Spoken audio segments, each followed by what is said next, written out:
la abominación desoladora. Entonces, necesitan tener fe. Los discípulos no pueden tener miedo. ¿Qué va a suceder?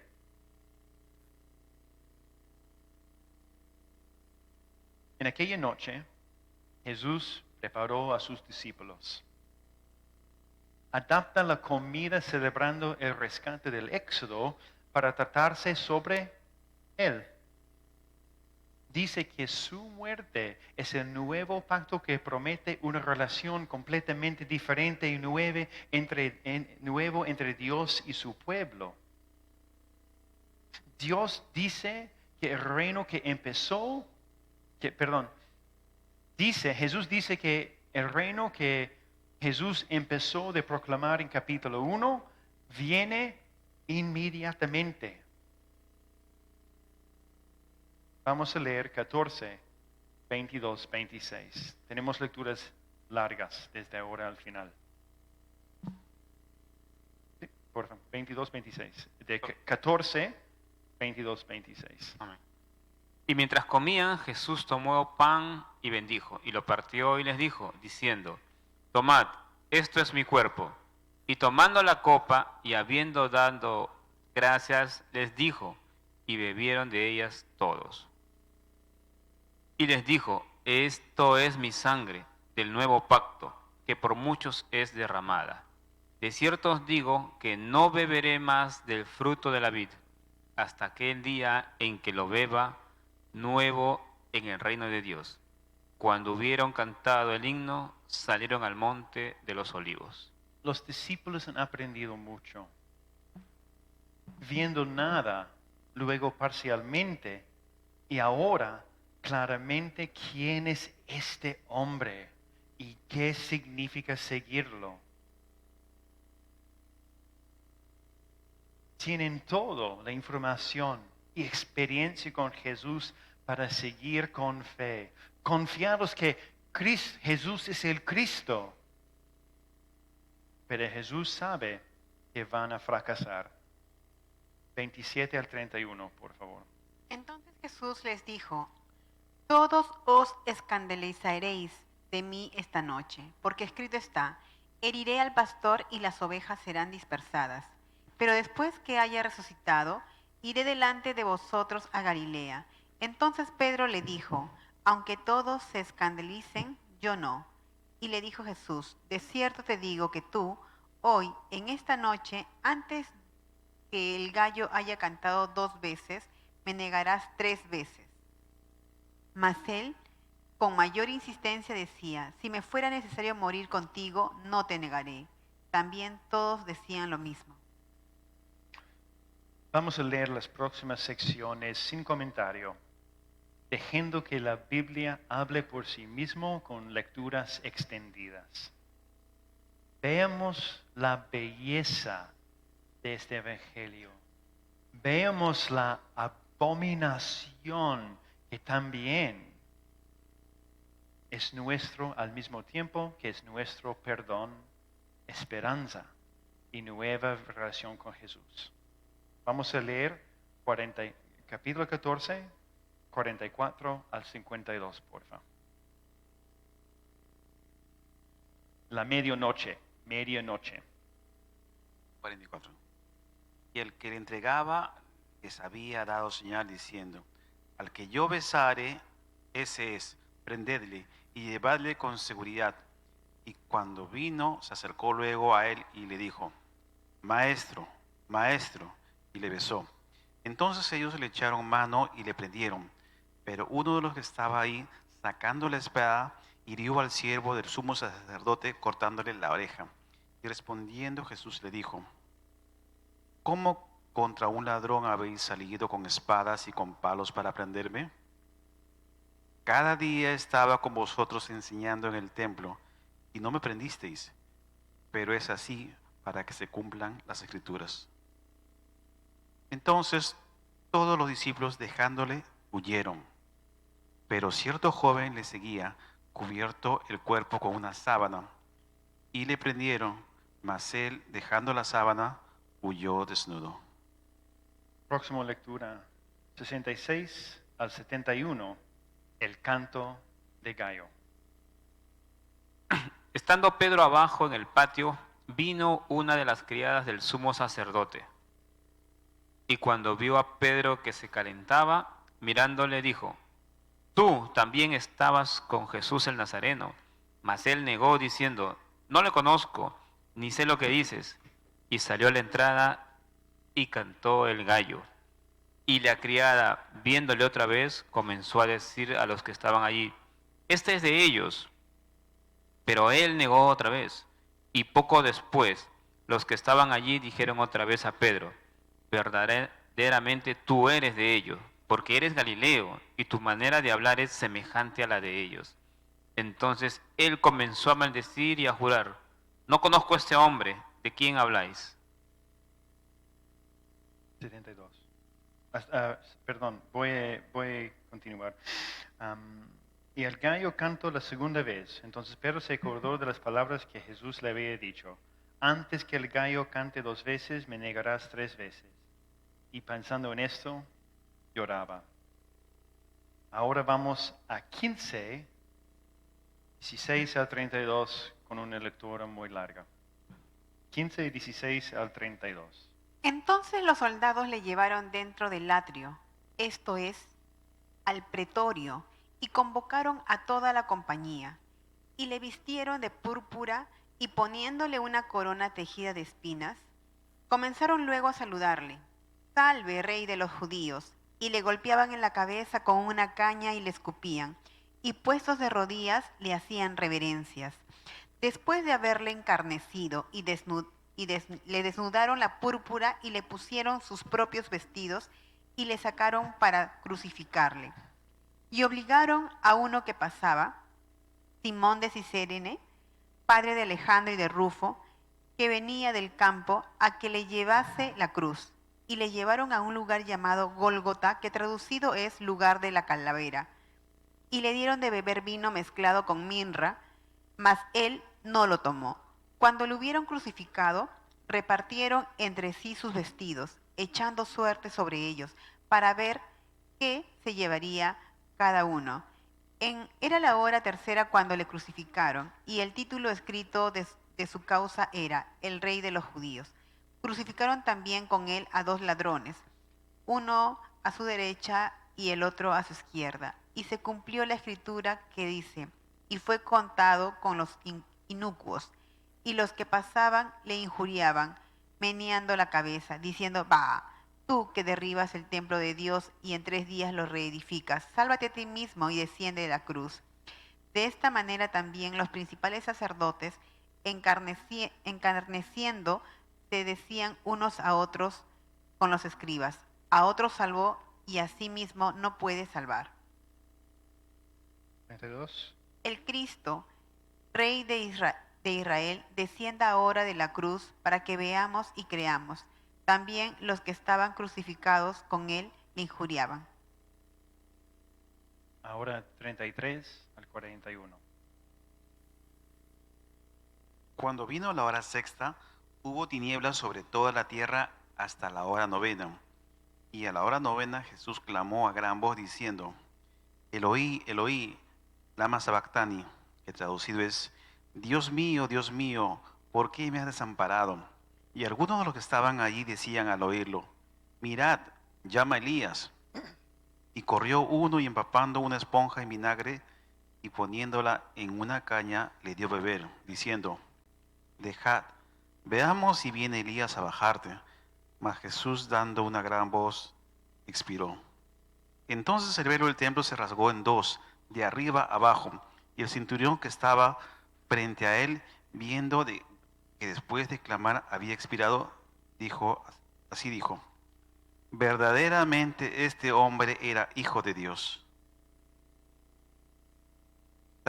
También había algunas mujeres mirando de lejos, entre las cuales estaba María Magdalena, María la madre de Jacobo el menor y de José, y Salomé, quienes cuando él estaba en Galilea le seguían y le servían, y otras muchas que habían subido con él a Jerusalén. Así murió Dios, Les doy un momento para pensar, orar.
Es interesante que sin comentario explícita por Marcos, que Marcos muestra que aunque los discípulos no tenían fe, algunos sí. ¿Quién fueron? Las mujeres. Esto no es decir que mujeres generalmente tienen más fe de varones, que varones, pero es consistente con lo que hemos visto en Marcos. El reino de este rey es el reino de los menospreciados, los olvidados, los débiles. Encuentren en Jesús su campeón. Encuentren en Jesús su Rey misericordioso, su libertador de la muerte. Jesús es el Rey victorioso para todos, sin remedio. Y vamos a leer esto ahora. Vamos a leer de esta victoria ahora en 16, 1 al 8, no 18, 1 al 8. La resurrección. Cuando pasó el día de reposo, María Magdalena, María, la madre de Jacobo, y Salomé compraron especias aromáticas para ir a ungirle. Y muy de mañana, el primer día de la semana, vinieron al sepulcro ya salido el sol. Pero decían entre sí, ¿quién nos removerá la piedra de la entrada del sepulcro? Pero cuando miraron, vieron removida la piedra, que era muy grande. Y cuando entraron en el sepulcro, vieron a un joven sentado al lado derecho, cubierto de una larga ropa blanca. Se espantaron. Mas él le dijo, no os asustéis, ¿buscáis a Jesús Nazareno? El que fue crucificado. Ha resucitado, no está aquí. Mirad el lugar en donde lo pusieron. Pero id, decid a sus discípulos y a Pedro, que él va delante de vosotros a Galilea. Allí lo veréis como os dijo. Y ellas se fueron huyendo del sepulcro, porque les había tomado temblor y espanto. Ni decían nada a nadie, porque tenían miedo. Como una cometa, como una explosión, Marcos termina su evangelio con el hecho de la resurrección de Jesús. Él es el Rey victorioso. Él es el Cristo que quiere a sus discípulos a pesar de su miedo. Terminamos con versículo 8. Quizás tienen una marca o una nota en sus Biblias. Que el resto de Marcos probablemente es un esfuerzo para armonizar Marcos con Mateo y Lucas.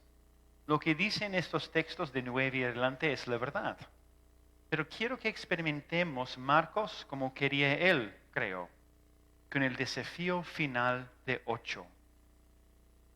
Y ellos se fueron huyendo del sepulcro, porque les había tomado temblor y espanto, y ni decían nada a nadie, porque tenían miedo.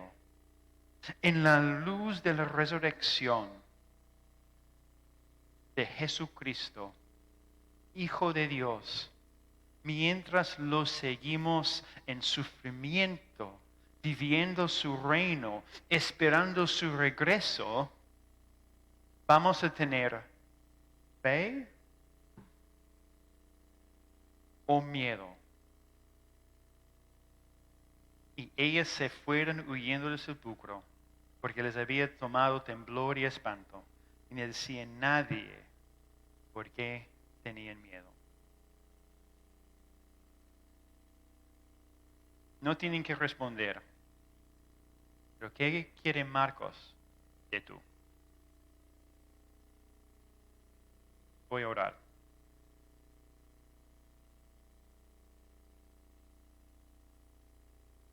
Dios Padre, tu Rey resucitó. Quitó la muerte como ropa débil y regresó a la vida. Te glorificamos por esto. Que nuestro Rey, nuestro campeón, nuestro Salvador está vivo. Reconocemos que no somos en una cierta manera muy importante, no como los discípulos, porque nos ha dado tu Espíritu. Entonces pedimos la ayuda del Espíritu para ayudarnos a seguir adelante.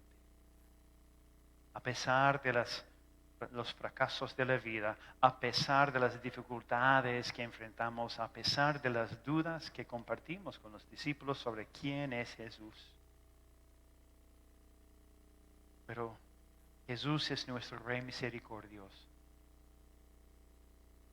Te agradecemos por su amor. Ayúdanos a seguir adelante con fe y no con miedo. Amén.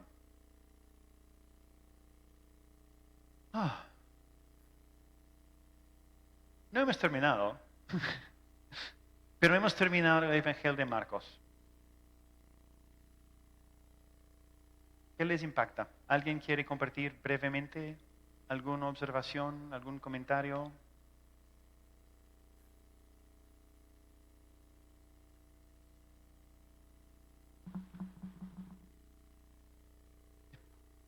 Micrófono, por favor. El enfoque es diferente cuando uno lo lee, ¿no? Pero cuando lo lee, a veces uno no entiende. Ujú. Pero cuando otra persona, más doctor como usted, ¿no? Y nos entiende, nos hace entender más la palabra, lo vemos diferente, ¿no? Entendemos, ¿no? Por ahora que vemos que Jesús iba extendiendo su reino y predicando la palabra, ¿no? A sus Ujú. discípulos, Ujú, como dicen, ¿no? Enseñando a sus discípulos primeramente. ujú, Después a todo el pueblo gentil, ¿no? ujú. Y eso nos enseña a nosotros, ¿no? Sí, es, Gracias. es impactante. No, yo voy a hacerlo. Lo que hemos hecho no es nada de mágica. Es leerlo como cualquier otra historia. ¿Qué pasa? ¿Qué pasa? ¿Qué pasa? Leerlo como una película. Por eso antes de que empecemos, les animé esta tarde volver a leerlo. Leerlo en voz alta es 90 minutos. Muy poco tiempo. Luego leer Mateo. Porque Mateo presenta a Jesús con un sabor un poco diferente. Luego Lucas. Luego Juan. En esta misma manera. Pensando, ¿por qué está pasando acá esta historia? ¿Cómo nos ayuda a entender a Jesús? Tenemos también algunas cosas en que podemos pensar sobre el ministerio. Y vamos a pensar en estos ahora.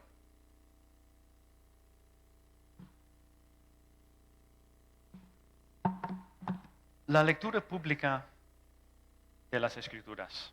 Hemos leído en voz alta un montón de Marcos, ¿no? No todos, pero creo que calculé casi, ¿qué hicimos? Calculé como 60% del Evangelio.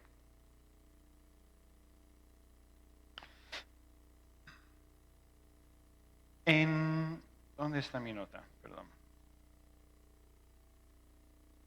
La primera cosa que vamos a hacer es la lectura bíblica. Fue una carta. Marcos escribió esto para la lectura pública. Como hijos de la Reforma tenemos la confianza que el mismo Espíritu que inspiró el Evangelio también obra en cada persona escuchando la palabra sin explicación.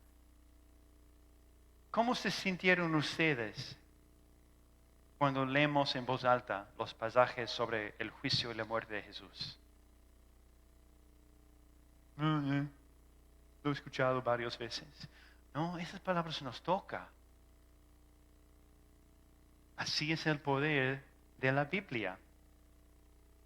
Pablo pidió a Timoteo de dedicarse a la lectura pública de las Escrituras. Como digo, es 90 minutos. En esta iglesia, hay gente de varias iglesias acá, creo, tenemos gente que pueden leer bien en voz alta. Profesores de primaria o secundario como yo, actores, padres que leen a sus hijos. También hay videos en YouTube que describen técnicas de la lectura pública. Pueden formar un equipo que dan la lectura de todo Marcos como un evento especial en la iglesia para una audiencia pasiva o quizás con lecturas compartidas. Y no tiene que ser todo el Evangelio. Hoy no leemos todo. Y yo elegí para mí textos claves, pero podemos reducirlo. Quizás 20 textos que cada persona del equipo puede memorizar. Y quizás con el pastor, un pastor dando explicaciones muy breves entre los eventos. Otra opción es usar la salida de niños a la escuela dominical, como hace varias iglesias. Antes de que se vayan, alguien les cuenta una historia del Evangelio, como 1 al 8, capítulo 1 al 8, algo breve, un episodio, explicando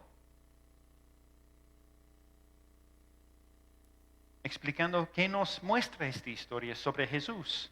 Luego nosotros, oración breve, se van. Próximo domingo, próxima historia. Se puede también dividirlo en secciones de 2 o 3 capítulos para dar más oportunidad para reflexión. En una sesión, alguien lee 2 o 3 historias y la gente en grupos conversan sobre estas preguntas. ¿Qué me impacta en la historia? ¿Qué dice esa historia sobre Jesús? ¿Qué pregunta surge? ¿De qué podemos orar? ¿Y funciona bien para estudios bíblicos? Y para pequeños también. Esto es una buena, muy diferente, pero buena técnica para la evangelización. En las universidades es común que hay grupos de 3 personas. Un asesor, un estudiante cristiano y un estudiante no cristiano. Y leen un capítulo de un evangelio y hacen esas preguntas. El asesor no da las respuestas, solo leer, dejando que Jesús hable por sí mismo. Y hacen esto por 6 meses, 8 meses, lo que sea. Luego el asesor se va para formar otro grupo y los 2 más buscan otro para hacer un nuevo grupo de 3. Solo están leyendo la Biblia. Mi país es bien secular. No tiene trasfondo cristiano. Entonces quiero animarlos a pensar en sus vecinos, sus amigos y familias. Quizás con un ligero soborno de promesa de comida y café, pueden convencerles. No como una trampa, aquí es tu café y acá la Biblia. No. Decirles antes, quiero que lean la Biblia conmigo. No voy a enseñarlos, vamos a leerlo y conversar dejando que el Espíritu obre por las páginas que inspiró ya.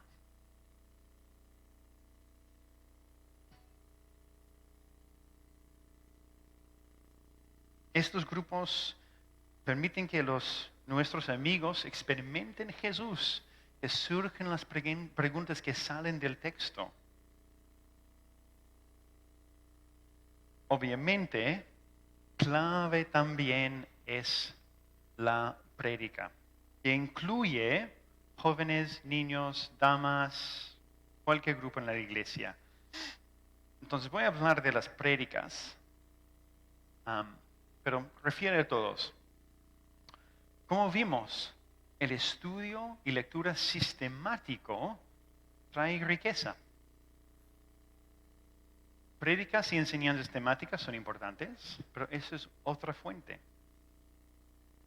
Estos son un ejemplo de un esquema. Puede ser por títulos en sus Biblias, por capítulo entero, lo que sea. La idea es que iluminamos, explicamos qué nos enseña Marcos sobre Jesús, la cruz, luego nosotros. Porque como vimos en Marcos 1:1, es el Evangelio no de nosotros, pero de Jesucristo, Hijo de Dios. Acá son publicidades de una iglesia que conozco en nuestro país, que han estado pasando por ahora, que creo que es 9 meses, por el Evangelio de Marcos. Como esta prédica es Marcos 6, 45, 58, no, 8, 45, 56, esto fue 27 a 9, 1.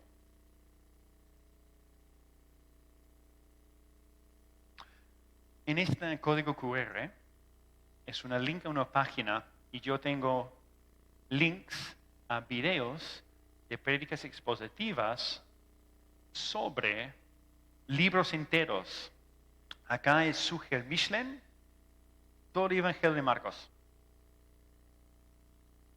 Hay 4 iglesias acá con ejemplos de calidad de muchos libros de la Biblia también. En esta misma página puedo dejarlo en la pantalla al final también. Tengo recomendaciones de libros de desarrollo cristiano que habla de la predicación expositiva y estudios bíblicos.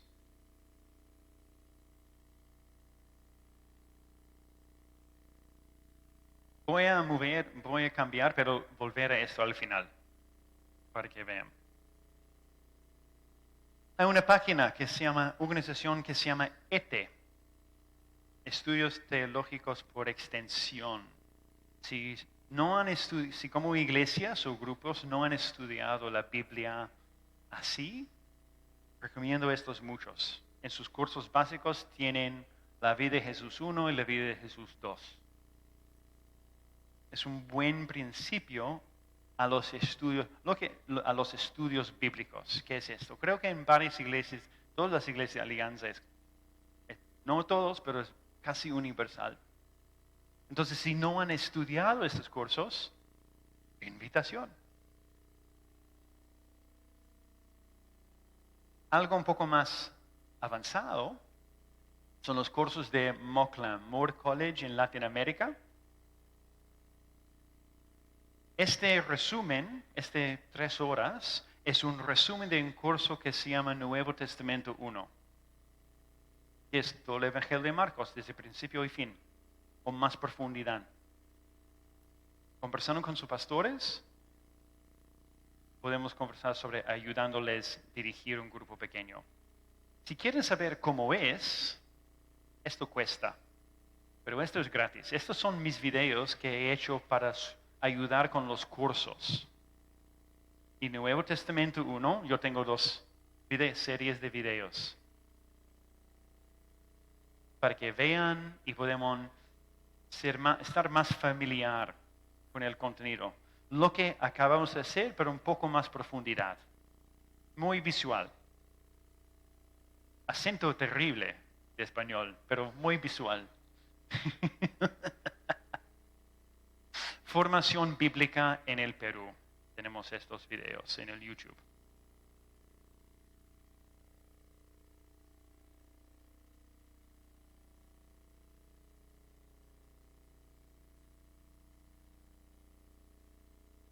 Oh, mira, un video sobre la prédica expositiva de los evangelios. Oh, qué sorpresa. Eso es nuevo.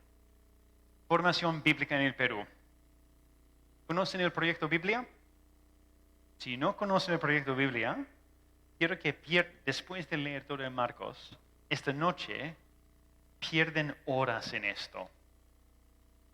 Porque el proyecto Biblia tiene un montón de videos de calidad increíble.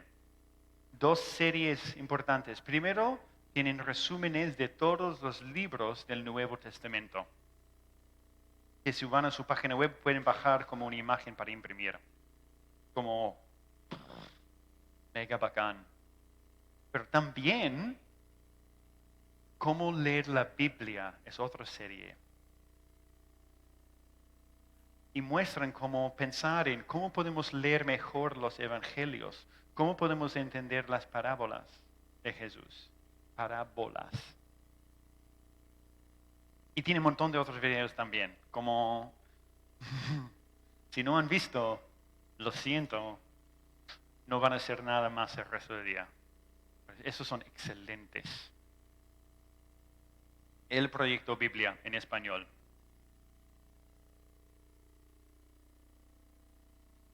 Esos son los recursos. Voy a regresar a esto. 2 horas y media. Muy bien ustedes. Han sufrido bastante, ¿no? Ahora, ¿hay preguntas? ¿Aclaraciones? De hecho, algunos llegaron después. ¿Me permiten regresar al principio para explicar esta imagen? Ok. Vamos a regresar. Hablamos. Más rápido, más rápido. El computador está allá. ¿Por qué estoy allá?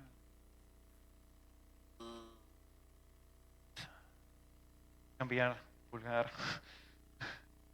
Vamos. Ok. Esta imagen que todos tienen y algunos llegaron un poco tarde, yo quiero explicarlo brevemente lo que tenemos acá. Capítulo 1, 2, 3, 4, 5, 6, 7, 8. Todos los capítulos de Marcos. Más larga, más palabras. Vimos en capítulo 1, versículo 1, los que estuvieron, ahora es el examen. Según Marcos 1:1, ¿qué es este libro? ¿Cuál es el tema de este libro? El principio del Evangelio de Jesucristo, Hijo de Dios. Pero luego vimos algo raro. La palabra Cristo aparece capítulo 1, versículo 1 y nada más hasta 8. Luego, después varias veces. Y esto nos da una pauta de una estructura, un plan, un diseño por Marcos, porque es intencional. ¿Y qué es en la mitad, en 8? Pablo diciendo, eres el Cristo. Entonces, Marcos nos muestra a Jesús por 8 capítulos antes de que Pedro se da cuenta, Cristo. Y Marcos quiere que hagamos el mismo viaje. Y después de, cuando Pedro dice que eres el Cristo, y Jesús dice 20, muy bien. ¿Qué describe Jesús después? Oh, mira esta cruz, yo tengo que tomarlo y seguirlo. En esta misma conversación en capítulo 8. Entonces, capítulo 8 es una transición. Eres el Cristo, correcto. Ahora, síguenme. Y el resto del Evangelio es mostrando esto.